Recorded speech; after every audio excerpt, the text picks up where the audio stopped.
pull up a seat, sit back, relax, and enjoy the warmth of the fire. That is right, you're sitting by the fire with me. And if you're a follower of mine on Twitter, you'll get the reference. It's what I say every night before I hit the sack. It's usually a farewell for the night, adventurer. Put your feet up by the fire. If you're wondering who just the heck I am, I'm a guy that makes text adventure games. Written in BASIC, in an engine I wrote from scratch. Just trying to tell the stories I want to tell, you know? Usually dealing with vampires and skeletons. Most games that I played growing up, like Haunted House for the Atari 2600, Castlevania, a lot of the Adventureland series games. I always kind of just sit back and just play those and just relax and unwind. That's how I usually relax at the end of the day. I just like to relax and play games after work and, spending time with family. Like like today I put the finishing touches on London 1888 and, you know, I'm still working on it. I still got to do some play testing and, just genuinely see how enjoyable the game is. And that's basically what I want to do, right? Just tell the stories that I want to tell. The games I want to play, if you would. There's a lot of work that goes into these games, and I know it doesn't look like it with how many I've made, but with the engine, it's a lot easier. But what I always find hard is that it's the story aspect, it's the creating aspect, it's the atmosphere that comes with making such a game, with such games, I should say. And there's a lot of inspiration on just imagination alone. You know, Skeletons. What's the one thing you fear the most about death? For me, it's skeletons. Especially if the skeletons could stand up and walk about and, do their evil things. I don't know about you, but I never trust skeletons. They're just freaky.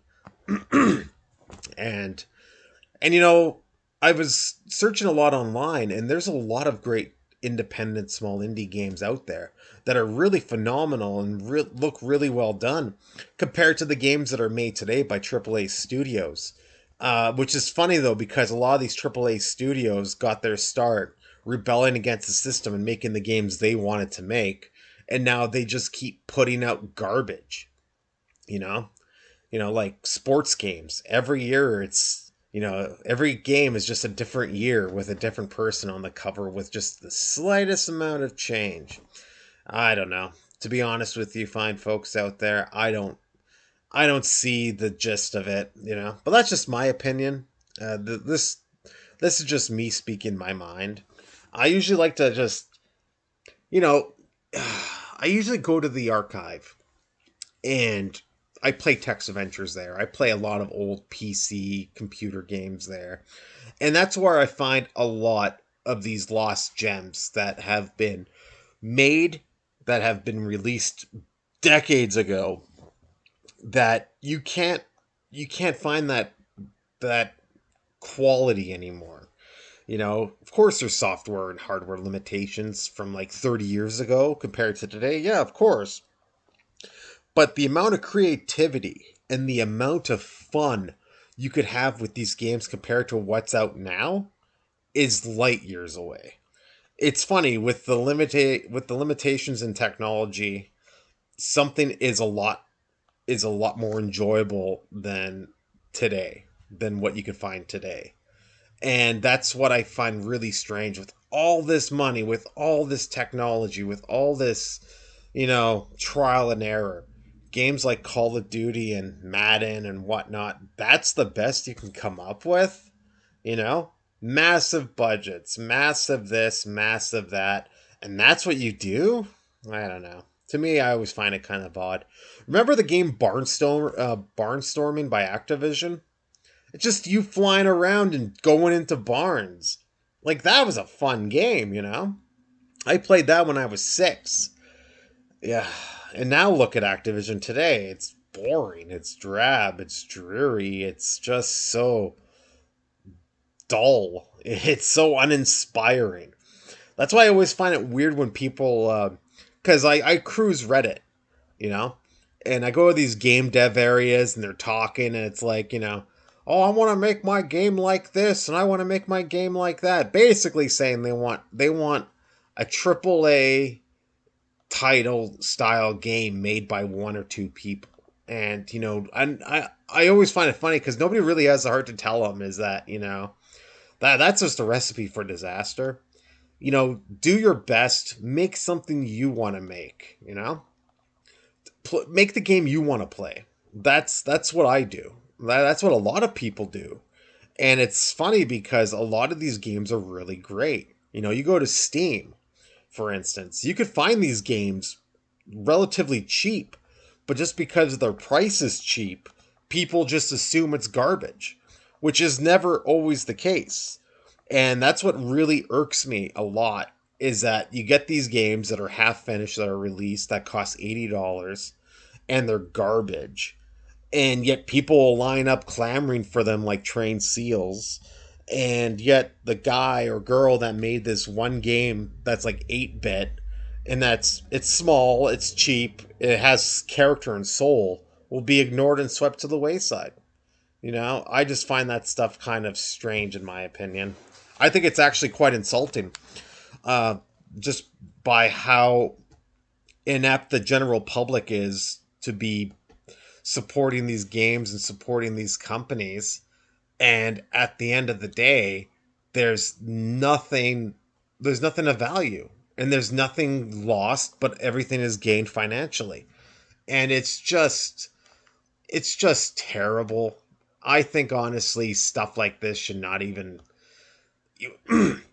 like we had a renaissance. There was a renaissance in video gaming. The Atari. And then it kind of died. And then there was a resurgence with Nintendo. But if you look at computer gaming, there was never a downfall to it. You know, you had basic games. Yeah, you had those like isometric games. Then you had text adventures, and text adventures were an amazing thing because the greatest processor it was using was your brain. See, I do some research too, and to me, that was always fun. It's a game that teaches you patience and teaches you to use your mind. Nowadays, everything's so flashy and it has to be eye popping and attractive, and it yet can still be so soulless. That's why I usually, well, it's actually quite funny because one of the last games I bought on Steam was Fatal Labyrinth for the Sega Genesis slash Master System collection. I paid like a buck something for it, and I'm not gonna lie, it's actually one of the funnest games I've ever played. A nice dungeon rogue like game that with each level it always changes. And there's all these monsters and then there's like ghouls and stuff and like wizards and whatnot and bats. But then there's a ninja. They throw ninjas in there too, which I do think ninjas are actually quite cool. But does it need to be in a fantasy game? Sure, why not? It's something that's just so unique and yet raises the bar so high that everything nowadays that we see is just utter garbage. And I guess that's why I get really upset. Well, I don't get upset, but I get downright, just shaking my head in disbelief at just how much people are willing to spend to get something that's unfinished. I went on Steam and I typed in Infocom, right? Like Zork. I wanted to see how much they were charging for Zork. The reason why is because I play all my stuff on archive.org. And so I was wondering, it's like, okay, well, let's see what's going on. You could buy the collection for like $12, right? It's like, whatever. But then there's like an Activision bundle, and it's like over $1,000, and it's like 300 something games. And it's just so ridiculous because, you pay that money. You're going to get all these games God only knows if half of them will work. They don't expect you to sit down, install every game, and play it because they know you're not going to do it because it's so huge, right?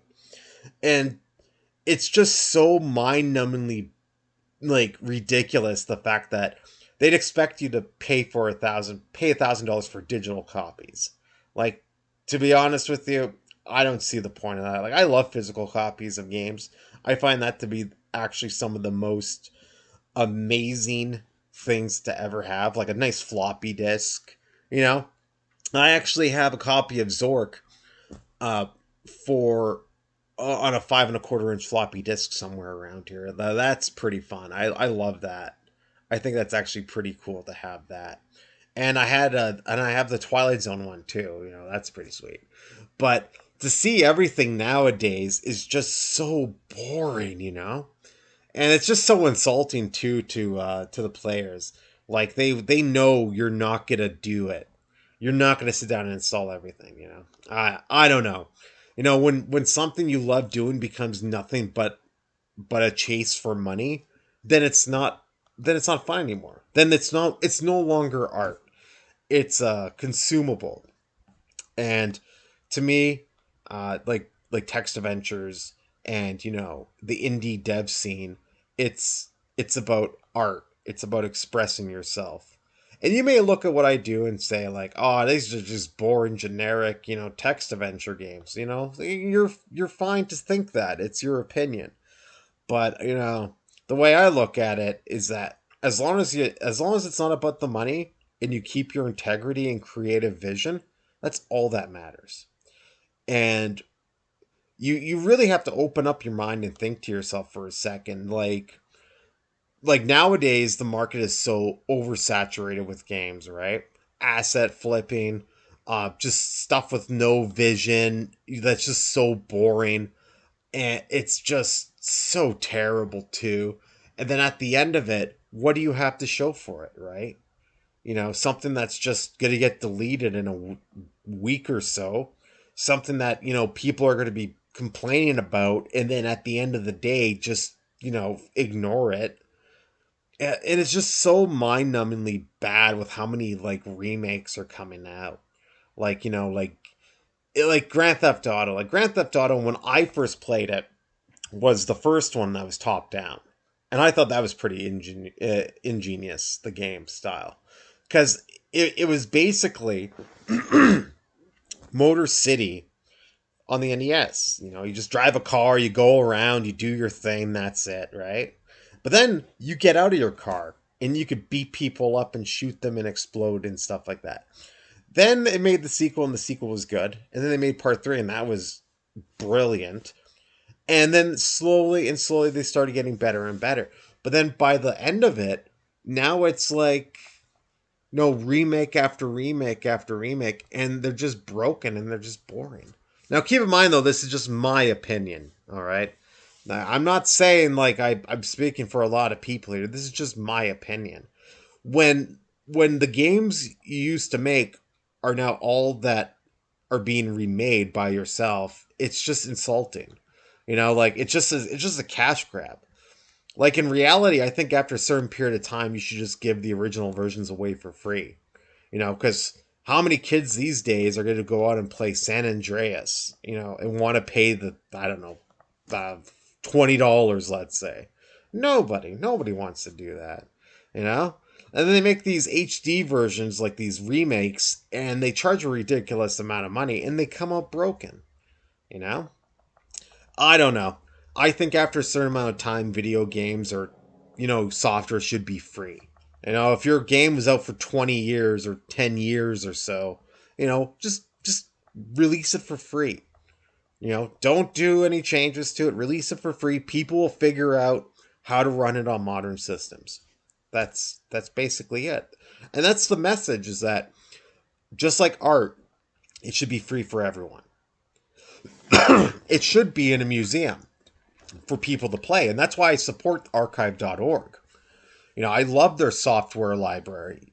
It's just beautiful because it shows you what was made and it keeps things from being forgotten because How many games and how many pieces of software have been written decades ago that are basically forgotten?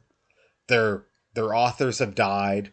Those that used it died, or just moved past it and moved on to something else. And to me personally, archive.org is a beautiful reminder of what once was.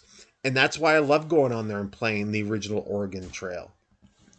The text version of the Oregon Trail. Like, do many people even remember the text adventure version? No, because it was on a teletype machine, you know? And then it got ported over to PCs and, other computers, systems, and then they moved over to graphical. And it's such a great thing to see is that we are able to go back and check the original, all these old forgotten software programs, and able to breathe new life into it. Because as long as somebody remembers it and plays it and maybe gets inspired to make something of their own from it, then at the end of the day, that software will live forever. That memory will live forever.